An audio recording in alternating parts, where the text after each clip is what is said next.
Ito yung sumbong ni Attorney Season, mga ka-GPnatics, na dinedma ni Attorney Ligutan. Naku po, abogado ni Sara, stress na. Bakit mga kababayan, mga ka-GPnatics, stress na? Etong abogado, mga kababayan, ni VP Sara Duterte. Ito po.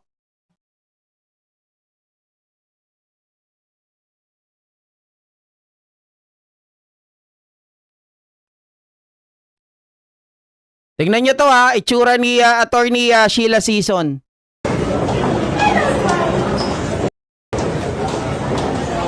Oh, taray. Taray. Padabog. Padabog, guys, padabog. Walang gustong kausapin, dire-diretso lang, Diba? Stress na yan, te. Stress na yan. Anong sagot dyan, mga kababayan, ni Attorney Ligutan? Anong sagot dyan ni Attorney Ligutan? Hindi raw niya po buburahin, mga kababayan, yung kanyang post. Sabi ko doon, ano yung interpretasyon po sa batas?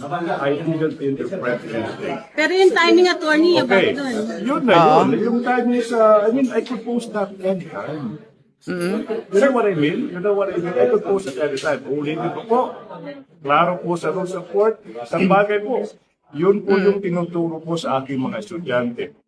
So parang sa akin, by just stating ano yung nasa rules of court, ulitin ko, Correct. without naming any person, without putting the context or hinting to that I'm alluding to anybody, with all respect po, this is free country. Hindi po bawal mag-post on one thing. Ano yung nakasulat sa batas? Correct. Ano yung nakasulat sa rules? Pero, So you're denying na referring dun sa sinabi niya. are you not pertaining talaga dun sa nangyayaring proceeding? Okay. You're I will not denying answer it. that question. Sir, what is the difference of her reacting in your I opinion? will not answer that question. Sir, nilak niya na po yung Facebook niya. Sir, what do you make out of the presiding officer's ganito, no? warning? So, I lack yung personal, but my Facebook page is still very much, it's on. That's my Facebook page. So, ulitin ko po, no? That was just a posting of what the rules are saying. Nothing more, Nothing less. Walang interpretation. So kung may tinamaan man po, sorry. So you're not referring to attorney Christine. Teka lang, mga kababayan, ang kulit talaga nito ni Eden, no? Pero puntahan muna natin yung sinasabi ni Attorney Ligutan, mga kababayan. Why they are alluded to. 'Di ba? Bakit sila tinatamaan? May pinangalanan ba doon? Again, according to kay Attorney Ligutan, mga kababayan, ipinost ko lang kung ano yung tinuturo, kung ano yung principle, mga kababayan, na principle by heart, 'di ba? Na kahit yung mga estudyante daw nila ay alam na alam that the misleading are not allowed. Mga kababayan, 'di ba? Hindi naman siya nag-mention ng name. Although yun ay nakuha po doon sa sagot ni Attorney Christine, mga kababayan, without any malice. 'Di ba? Hindi niya pinangalanan si Attorney Christine eh. Kaya hindi mo pwedeng sabihin ito, mga kababayan, na oy, doon sa libel merong merong tinatawag na kasi sabi ng iba sa akin, 'di ba sa libel, sabi mo kapag libel, kahit hindi pangalanan, basta tinatamaan ka, pwede ka. Ang tawag doon, positive identification. Yes, tama, sa libel. Pero dito, walang mali siya to. Kasi, etong si Ligutan, hindi niya naman sinisiraan si Christine. Hindi naman sila nag-aaway. 'Di ba? He is just stating the fact, mga kababayan, na naayon po sa libro ng mga abogado. 'Di ba? Libro ng mga abogado, sabi ko nga po sa inyo kanina hindi dapat mag-react si Attorney Sheila Season. Unang-una, walang pangalan. Hindi sila kailangan maging alluded to. 'Di ba? Hindi pinangalanan, walang mali siya. yun ay pagtatama. Kung tutuusin mga kababayan, ang purpose, 'di ba, ni Attorney Ligutan dito ay hindi maligaw yung kanilang mga estudyante, lalong-lalo na mga kababayan, tayong wala pong alam sa mga batas. 'Di ba? Isang malaking bagay na natututo tayo dito. Paano kung wala nagtama? Paano kung wala pong nag-correct that the misleading are allowed during the cross? So tayong walang alam, paninindigan na lang natin yun. Tayong walang alam, susundin natin yun. Kasi wala nagtama eh. 'Di ba? But dahil itinama ni Attorney Ligutan, mga kababayan, ibig sabihin, walang maliligaw ng landas. 'Di ba? Hindi tayo maliligaw. Oh. Attorney Ligutan, go, go, go. Mas matalino ka sa kanila at sa tama. Isa pa, professor to.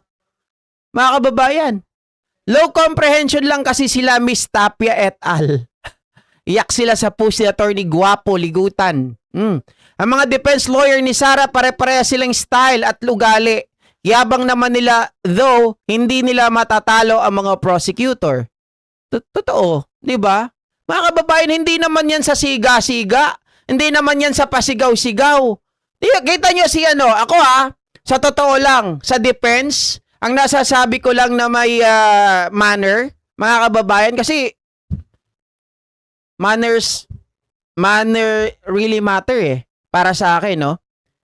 Si Attorney Powa, napakadesente.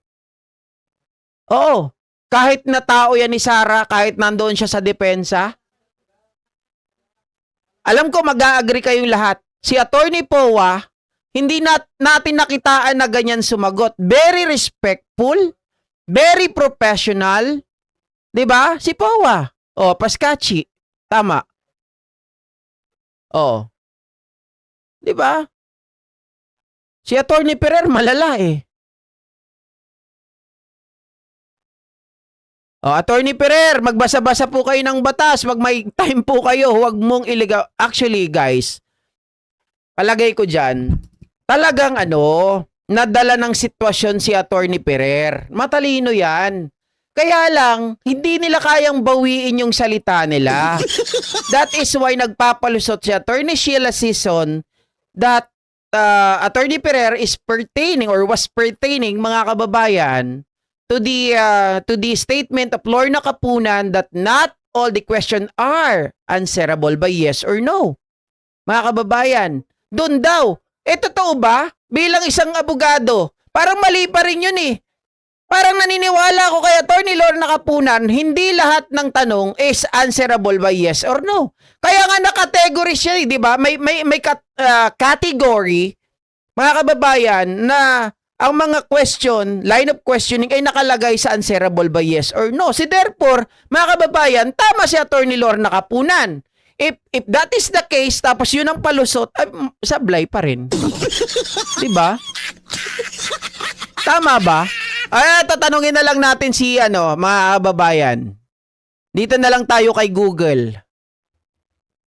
Ito ang lahat ba ng tanong ay answerable by yes or no? Oh, mga kababayan, eto na Oh, tingnan mo, mga ka-GPnatics, mismong sumagot si Google. Hindi lahat ng tanong ay nasasagot ng oo o hindi. Lalo na ang mga tanong na humihingi ng paliwanag, detalye o opinyon.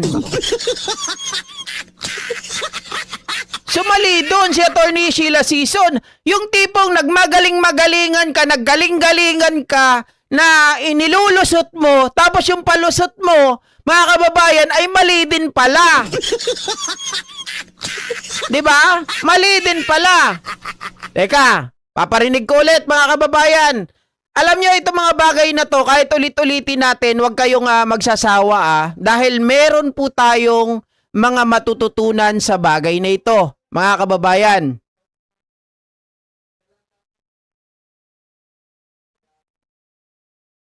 Teka lang. Isang malaking bagay ito para sa atin.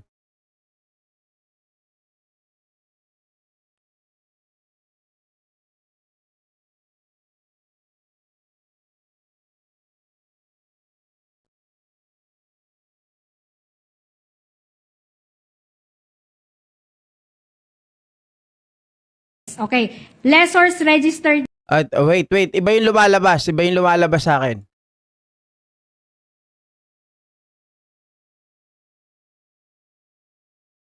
Asan ka na ba? Attorney Sheila Season, nawawala ka. Huwag kang mawala. Ikaw ang topic namin. Walang iya ka.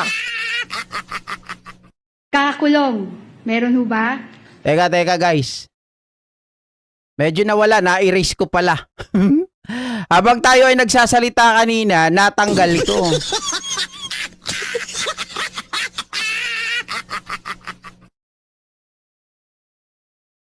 Saan na ba yun?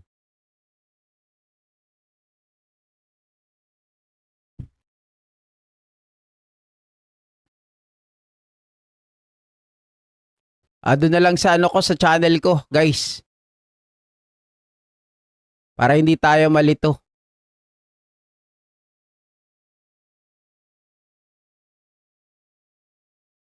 O, ayan. Panoorin nyo ulit. Pakinggan natin kung ano yung paliwanag niya. That he probably was just commenting or ask the prosecution's witness. And I have here a transcript because I find it troubling that a private prosecutor would do this in the middle of a courtroom hearing. Because as far as I'm concerned, impeachment court is also a court of decorum. And the rules on impeachment under Rule 18 actually prohibits participants, especially lawyers, from commenting about the merits of the case. Now, Ang tanong, merit ba yung pinag-uusapan doon kay Attorney Ligutan? Hindi naman merit yun eh. one may argue that this isn't about the merits of the case, that he probably was just commenting about what ought or ought not to do in a cross-examination. But we're not naive.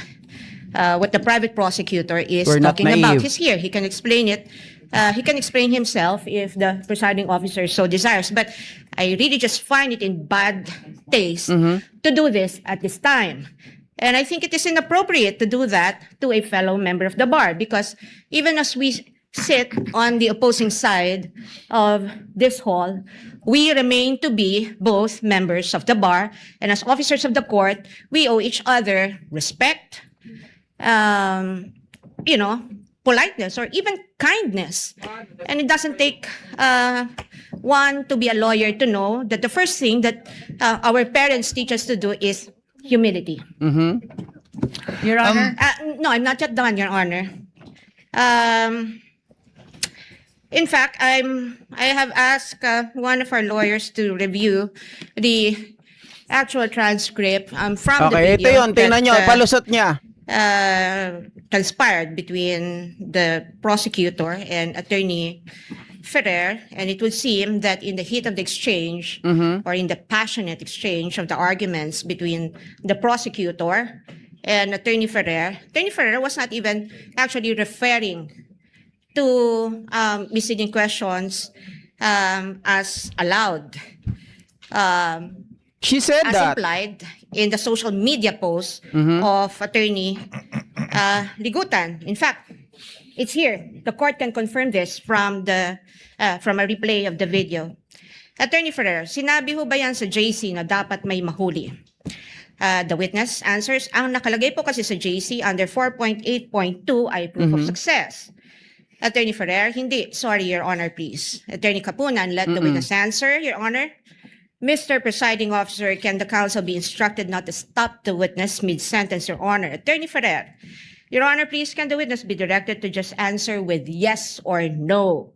The counsel has her time to ask clarificatory questions later during redirect, Your Honor. And Attorney Kapunan, not all questions can be answered by yes or no. This is the meat of the contention of the argument between Attorney Kapunan and Attorney Ferrer.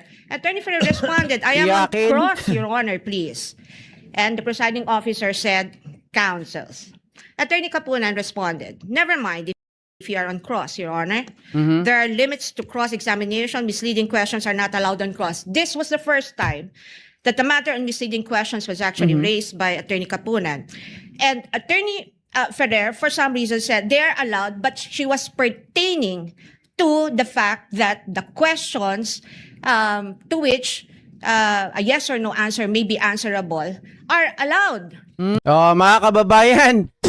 Oh, sige, kayo nang bahalang umusga. Siguro naman, okay, hindi tayo matalino, okay? Mga kababayan, pero naiintindihan naman natin. Ang sinabi dito niya ni Attorney Sheila Sison, mga kababayan, that Attorney Ferrer is actually pertaining to the question or to the statement of Attorney Lorna Kapunan, mga kababayan, that all the questions, or sabi kasi ni Lorna Kapunan, not all the questions are answerable by yes or no. Yun daw, mga kababayan, dun daw ang sagot ni Attorney Ferrer, that they are all allowed, mga kababayan. They are allowed. Dun daw yun. Hindi daw doon sa statement ni Lorna Kapunan na, mga kababayan, misleading is or are not allowed during cross. So nagpapalusot. Ang palusot, mga kababayan, sablay pa rin. Sablay. Kasi kung yun ang palusot mo, isa kang abogado, gaga ka. 'Di ba? Gaga ka. Bakit? Abogada ka, ang palusot mo, sablay pa rin. Tama si Attorney Lorna Kapunan. Mga kababayan, that not all the questions are answerable by yes or no. Mga kababayan, at saka, again, mga kababayan, ang sabi ni Lorna Kapunan, not all the questions are answerable by yes or no. Tingnan nyo mga kababayan. Tama ba yung sagot ni Attorney Ferrer? Sige, pagsamahin natin. Kunwari ako si Attorney Lorna Kapunan. Counsel, not all the questions are answerable by yes or no. Tapos ang isasagot ni Attorney Ferrer ay allowed. Mga kababayan, isipin nyo nga. Is that a proper response to the statement or mga kababayan doon sa tinura ni Attorney Lorna Kapunan? Again, ulitin ko para makuha nating lahat. Kasi ang palusot ni Attorney Sison, ang sagot daw na are allowed ni Attorney Ferrer is a statement ni Attorney Sison, mga kababayan, ni Attorney Kapunan, na kung saan sinabi niya, not all the questions are answerable by yes or no. Again, ulitin ko. Kunwari ako si Attorney Lorna Kapunan, counsel, not all the questions are answerable by yes or no. Ang sagot ni Attorney Ferrer, mga kababayan, are allowed. Diba? Are allowed. Diba, mga ka-GP Natics, hindi siya align. Hindi siya align dun sa statement ni Attorney Lorna Kapunan. So therefore, mga kababayan, huy, Attorney Sison, ano yan? Hindi, kunwari nga lang, Jenny Ramos, pagbigyan natin. Dahil nagpapalusot nga ang ale. Di ba kasi stress na po sila. So alisin natin yung in-between. Di ba? Yung mga nangyari sa gitna. Kunwari lang si Attorney Sison. Kunwari si Attorney Ferrer, mga kababayan, sumagot agad sa statement ni Attorney Lorna Kapunan na, counsel, not all the questions are answerable by yes or no. Ang sagot ni Attorney Ferrer, are allowed. Diba?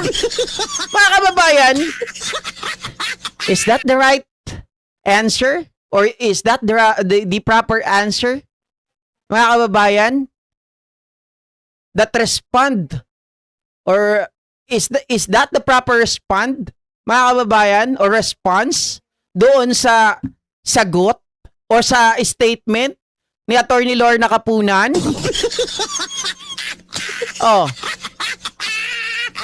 Di ba?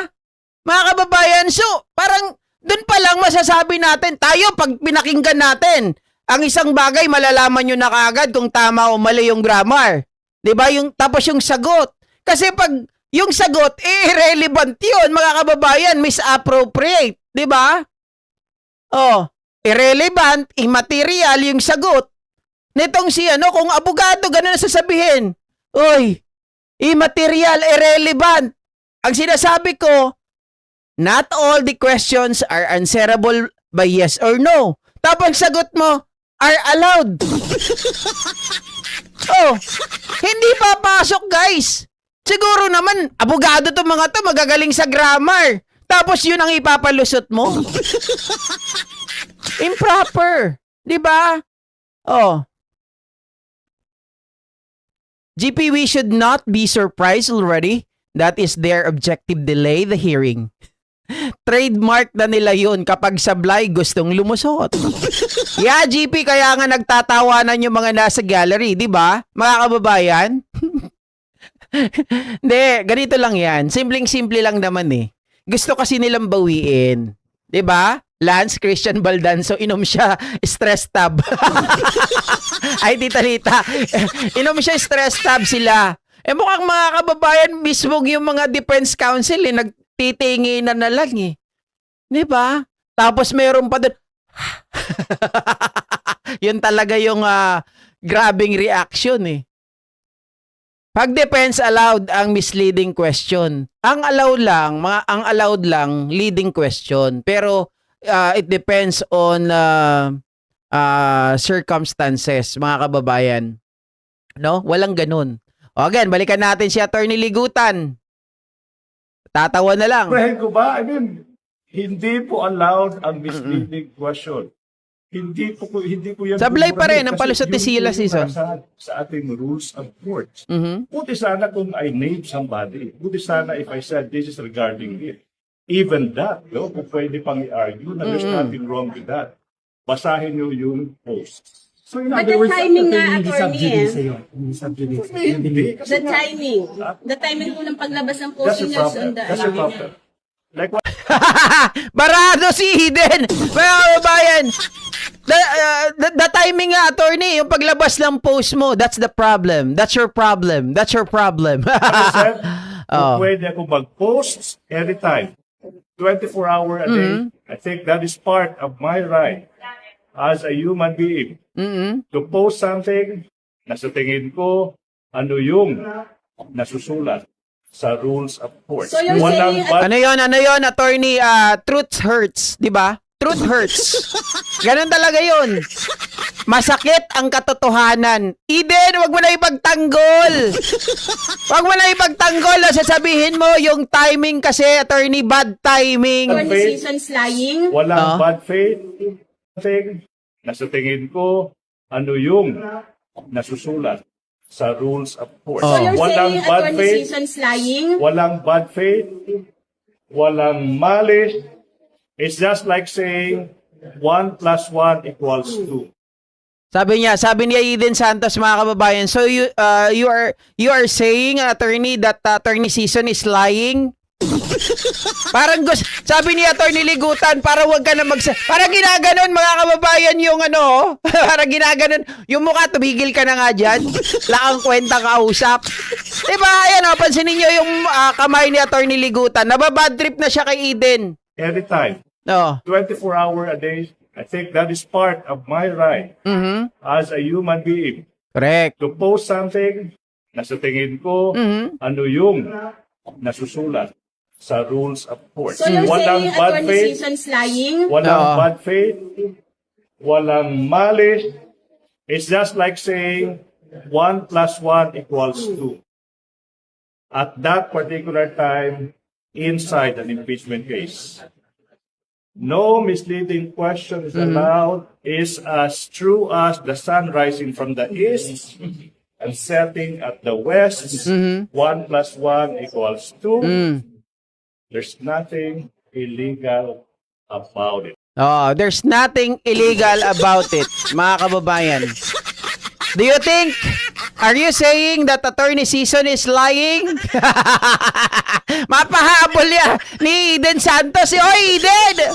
Ayusin mo naman yung mga tanong mo, anak ng tinapa naman, mga kababayan. No? Pinapaliwanag na nga sa'yo na there's no something wrong doon sa kanyang post that is his karapatan, mga kababayan, 'di ba? As a human being, and pinost niya 'yon nang naayon sa rule of court. Ayun lang 'yon. Oh, sabi ko nga kanina, paano kung